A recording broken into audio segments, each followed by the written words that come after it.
everyone, and welcome back. Today we're going to be taking a deep dive into the Bybit hack. Yeah. You know, the one where like $1.4 billion just poof, vanish. Crazy. Yeah. So we've got a bunch of articles here breaking down what happened and also some reactions from experts and even Bybit themselves. Right. So we're going to try to figure out not just like what happened, but also why it even matters to like you listening, even if you've never used Bybit or if you don't have a ton of crypto. Yeah, and what's so interesting about this is that it really brings up a bunch of vulnerabilities that actually affect the entire crypto world. Okay. Not just Bybit. It really makes you think about how safe digital assets are in this whole like constantly changing landscape. Right. Yeah, for sure. So to kind of set the stage here, what is Bybit and why should we even care about this hack? So Bybit is one of the biggest cryptocurrency exchanges out there. Okay. They handle like billions of dollars every day in transactions. Wow. So when they get hit with a $1.4 billion loss, it sends shockwaves through the whole industry. Right. So this isn't like some small time thing. This is a big deal. It's huge. Yeah. And the group that's suspected of doing this is the Lazarus Group. Right. I've heard that name before, but can you like give us a rundown? Yeah, so they're this like notorious cybercrime group, and people think they're backed by North Korea. What? And they've been linked to some other big hacks too, and they're known for being super sophisticated and really good at like staying hidden. Okay, so now we're talking like a spy thriller or something. It is. So how did they actually pull this off? Because we're talking about 400,000 Ether, which was something like 70% of Bybit's holdings at the time. It's crazy. Yeah. They found a weakness in what's called like multi-sig cold storage. Okay. Which is supposed to be a really safe way to store crypto offline. Right. It's like imagine a safe with multiple locks and you need different keys to open it. Okay, I get that. That's basically multi-sig. So multiple people have to sign off before anything can get moved. That sounds pretty safe. How did they get around that? So they messed with something called call data. What is that? Which is like the instructions that tell the system what to do. Okay. And they swapped a piece of software with a bad version. Oh. That let them get past the security and drain the funds. So they like replaced one of the locks with a fake one that they could pick. Exactly. That is scary. Yeah. But wouldn't they still need multiple people to sign off? Right. That's where something called blind signing comes in. Okay. I've never heard of that. It's kind of like signing a contract without even reading it. Oh. Like in this case, somebody might have approved the transaction without actually knowing what they were doing. Oh, no. And that gave the hackers the okay to go ahead. So signing a contract without reading it is bad enough. I know. But signing off on a crypto transaction without understanding it. It's a whole other level. Yeah, that's going to be a tough lesson to learn. It is. And the worst part is it could have been prevented. Really? So Pascal Gauthier, he's the CEO of Ledger. They made hardware wallets. Right. He's been saying that if Bybit had been using clear signing, what's that? this hack wouldn't have happened. So what is clear signing? Basically, it's a way to actually see what you're signing off on before you approve a transaction. Oh, okay. So like a magnifying glass for crypto transactions. I like that. You can see every detail and make sure you're not accidentally giving permission for something bad to happen. So clear signing would have let them see what was going on and stop it before it was too late. Exactly. Yeah. It shines a light on the places where hackers try to hide. Okay. But here's where it gets really interesting. Some experts are saying that even with multi-sig and clear signing, there's an even better way to secure crypto. Okay, wait, hold on. What is it? Distributed MPC wallets? Distributed MPC wallets. I've never even heard of that. So think about like a treasure map that's split into pieces. Right. And each piece is held by a different person in a different place. Okay. That's basically MPC. It takes the key to authorize transactions, splits it up and spreads it across different systems. So it's like multi-sig, but on steroids. Yeah. And that makes it almost impossible for someone to steal the whole key. So it's like the treasure map is guarded by a different dragon? Exactly. Okay, I get it. And that makes it super secure, especially when you're dealing with a lot of cryptocurrency. Yeah. So it's a really good option for exchanges and institutions. So we've got this huge hack, this cybercrime group, Right. and all these advanced security concepts. A lot. It is a lot to process. But before we get into the bigger picture here, Yeah. how did Bybit handle this whole thing? Well, their CEO, Ben Zero, he took action quickly. Okay, good. He stopped all withdrawals right away Okay. to prevent more losses and started a full investigation. Good. So damage control activated. Yeah. But what about the people who lost their crypto in the hack? Did Bybit just leave them hanging? No, not at all. Zhu actually got a loan to cover 80% of the losses. Okay. Which shows that they care about their users. And here's the crazy part. He eventually bought back all the stolen Ether. Wow. So basically, he closed the gap from the hack. That's a power move. Yeah. Buying back that much Ether, that must have taken some serious work. Oh, yeah. So what are they doing now to show users that their funds are safe? So they're putting together an updated proof of reserve report. Okay. Which basically uses cryptography to prove that they have the assets to back up everyone's holdings. Got it. It's a way to build trust again and be transparent. Transparency is definitely key, especially after something like this. For sure. But this whole thing brings up some questions about security in the whole crypto industry. Yeah. Like, what are some of the bigger lessons we can learn from this? Well, this hack showed us that there are weaknesses in the whole system. Okay. Not just Bybit. Right. It's a wake-up call for the entire crypto world to rethink how we handle and approve transactions. Yeah. We need to go beyond the traditional multi-sig and explore stuff like clear signing and MPC. Yeah. So it's not just about fixing the holes that are already there. Right. It's about building a better foundation for the future. Exactly. And I bet that involves more than just fancy tech.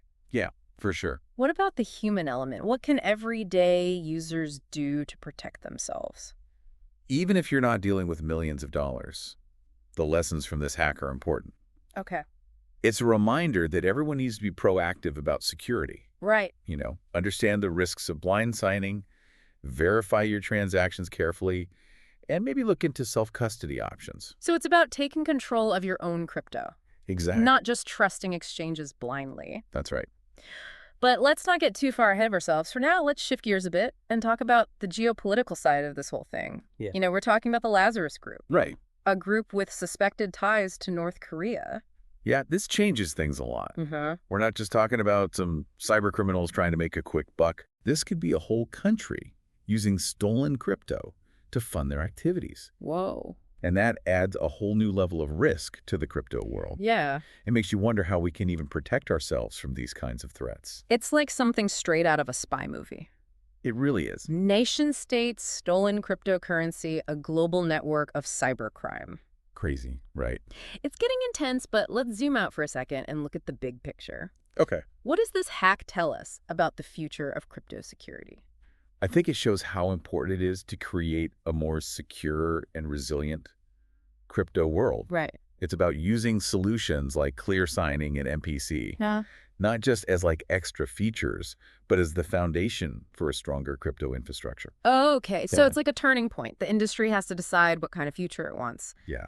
Are we going to double down on security and build a system that's trustworthy and can bounce back? Right. Or are we just going to keep seeing these big hacks as the price of progress? That's the million-dollar question, isn't it? It- And I think the answer depends on how everyone responds to this challenge. Yeah. You know, will people use these new security measures and build a stronger future, or will they stick with the old ways and risk more incidents Yeah. like this?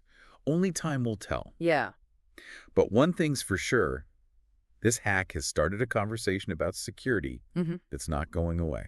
And that's a good thing, right? It is. The more we talk about it, the more aware people become. Exactly. And the more we can empower individuals to take control of their own security. Absolutely. Well said.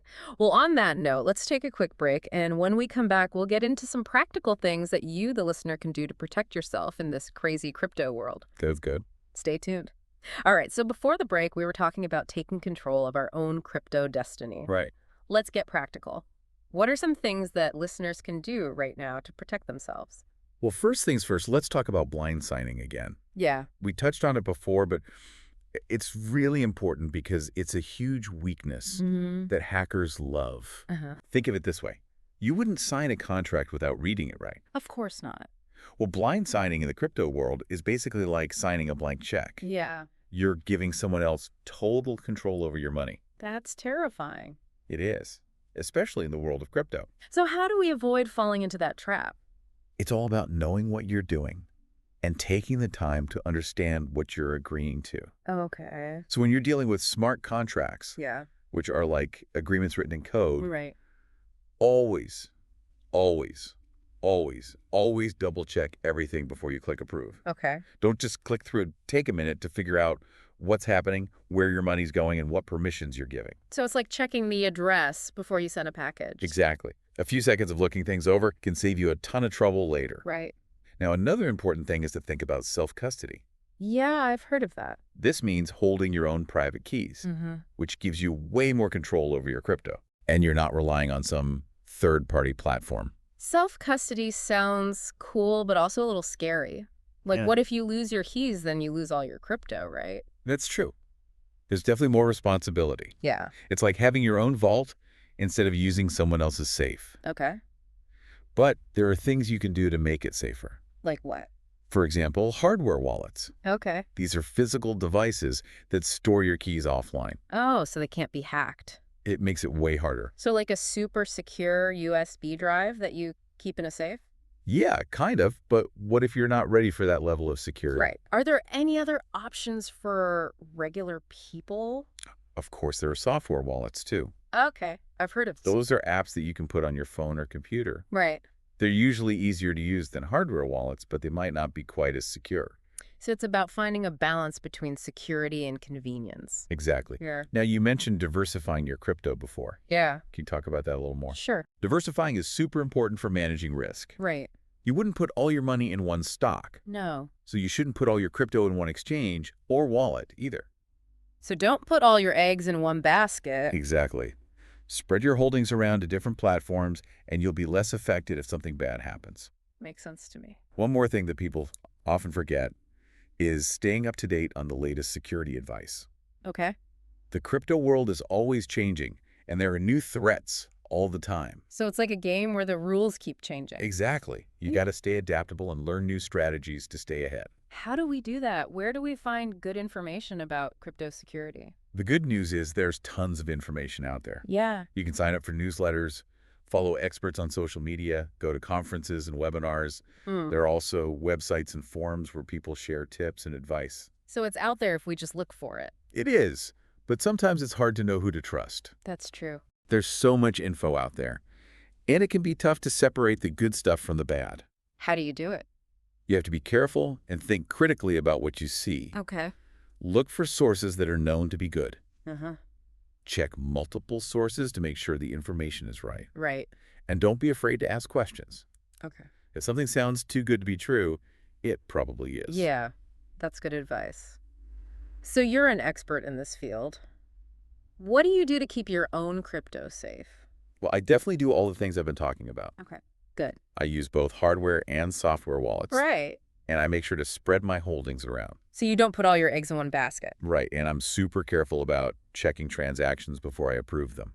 I always double check the address, the amount, and everything else. So it's like a mental checklist before you hit send. Yeah, and I also make sure to stay updated on all the latest security stuff. Reading newsletters, following experts, going to events. So you're always learning and adapting as things change. Exactly. That's good advice for everyone. Yeah, it is. Let's go back to the Bybit hack for a second. Okay. One thing that really stood out to me was the need for more transparency with transactions. Yeah, totally. This hack really showed how limited the current system is. Oh, so? Users don't have much visibility into what's happening behind the scenes. Right. We need to move away from that and create a system where everyone can easily see and understand how their transactions are being handled. So it's about shining a light on those dark corners where things can go wrong. Exactly. And that's where solutions like clear signing are so helpful. Okay. By letting users see everything before they approve the transaction, we can really reduce the risk of blind signing and manipulation. Right. It's about giving users knowledge and control. So it's like giving users a backstage pass to see how everything works? Exactly. And the best part is that clear signing helps everyone. It protects users from scams and hacks. And it also helps exchanges and platforms build trust. So it's a win-win for the whole system. It's exactly. More transparency, more security, more trust. It's a good thing. I agree. And I think this hack is going to push more people to use clear signing and other things that make the system more transparent. I think so, too. It's like a push in the right direction. It feels like we're at a turning point for crypto security. Yeah, and it's not just about the tech. It's also about education. Right. We can have the best security in the world, but if people don't know how to use it properly, it won't matter. So it's like having a fancy security system, but leaving your doors unlocked. Exactly. We need to teach people about crypto security. from strong passwords to spotting scams. Yeah. And we need to do it in a way that everyone can understand. So it's about meeting people where they are and giving them the tools they need. Exactly. Yeah. And it's not just about telling people what to do, right, but also why it's important. When people understand why security matters, they're more likely to take it seriously. it's like anything else in life. If you don't get the why, you won't do the how. Exactly. So we need to do a better job of explaining the risks of crypto, Yeah. but in a way that's engaging and relatable. Okay. We need to make it clear that security isn't just a one-time thing. Right. It's something you have to keep doing. So it's like brushing your teeth. You got to do it regularly to stay healthy. Exactly same with crypto security. You have to stay updated on the latest threats and change your strategies as needed. So it's all about staying alert, staying informed, and staying ahead of the game. Exactly. Right. And by working together, we can create a safer and stronger crypto system for everyone. Well said. Definitely. So to sum things up, here are a few key things to remember as you continue on your crypto journey. Okay, I'm listening.